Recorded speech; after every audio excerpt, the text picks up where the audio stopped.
उषा के दो बेटे थे, ऋषभ और सुनील। ऋषभ उसका सौतेला बेटा था। उषा हमेशा ही अपने सगे बेटे सुनील को ज्यादा प्यार करती थी। सुनील की शादी हो चुकी थी और ऋषभ की शादी भी निशा नाम की लड़की से हो जाती है। उषा सुनील की पत्नी कीर्ति को ज्यादा प्यार करती थी। एक दिन वो अपनी बहू कीर्ति के लिए साड़ी ले आती है। ये लो बहू, तुम्हारे लिए साड़ी लाई हूँ। कल पड़ोस की शादी में जाना है ना, तुम यही पहन कर चलना। तभी वहाँ ऋषभ आ जाता है। अरे माँ, तुम निशा के लिए साड़ी नहीं लाई? वो भी तो कल शादी में जाएगी ना। हाँ हाँ, वो भी जाएगी, पर उसके पास तो काफी साड़ी होंगी ना। अभी अभी तो शादी हुई है तुम दोनों की, तो उसी में से कोई पहन लेगी वो। ऋषभ ये सुनकर उदास हो जाता है। तब निशा कहती है, आप उदास क्यों होते हो जी? सही तो कह रही हैं मम्मी जी, मेरे पास तो बहुत साड़ियाँ हैं और सारी की सारी नई हैं। मैं उन्हीं में से कोई पहन लूंगी। वो बात नहीं है निशा। माँ मेरे साथ तो सौतेला व्यवहार करती ही थी, पर मुझे लगता था कि मेरी पत्नी के साथ वो ऐसा कभी नहीं करेंगी, पर आज उन्होंने तुम्हारे साथ भी वैसा ही व्यवहार किया। ऋषभ उदास होकर अपने कमरे में चला जाता है। ऋषभ को उदास देखकर निशा को अपनी सास पर बहुत गुस्सा आता है। एक दिन उषा सुनील को कुछ पैसे दे रही होती है। ले बेटा सुनील, ये कुछ पैसे रख ले और बहू को कहीं घुमा ले आ। जी मम्मी जी। सुनील वहां से चला जाता है।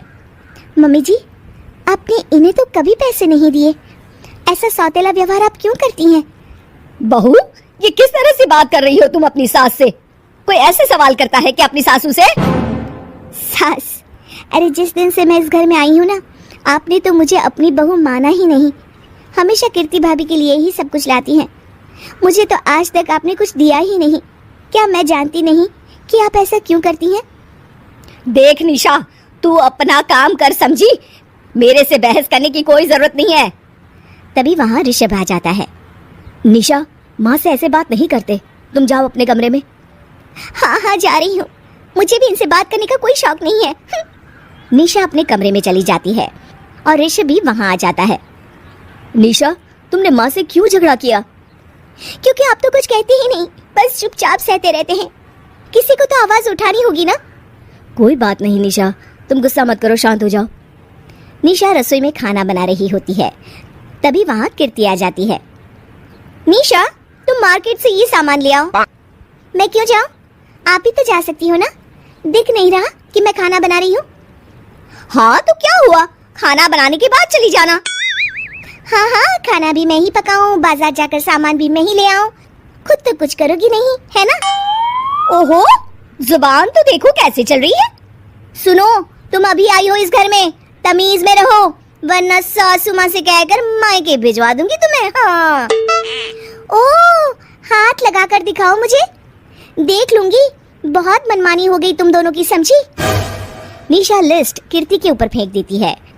कीर्ति निशा को मारने आती है तो निशा उसका हाथ मोड़ देती है। मर गई रे, छोड़ मेरा हाथ। आज के बाद मुझसे कोई बदतमीजी की तो अच्छा नहीं होगा। कीर्ति रोते हुए अपने कमरे में चली जाती है।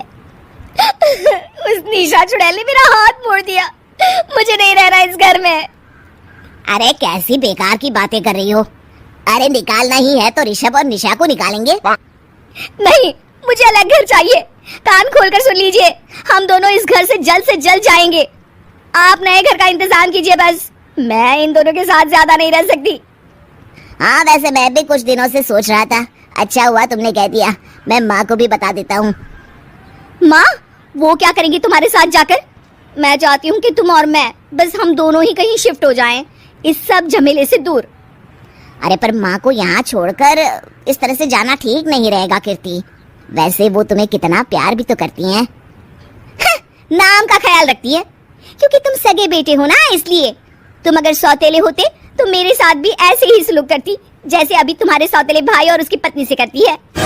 अरे पर फिर भी कुछ भी नहीं।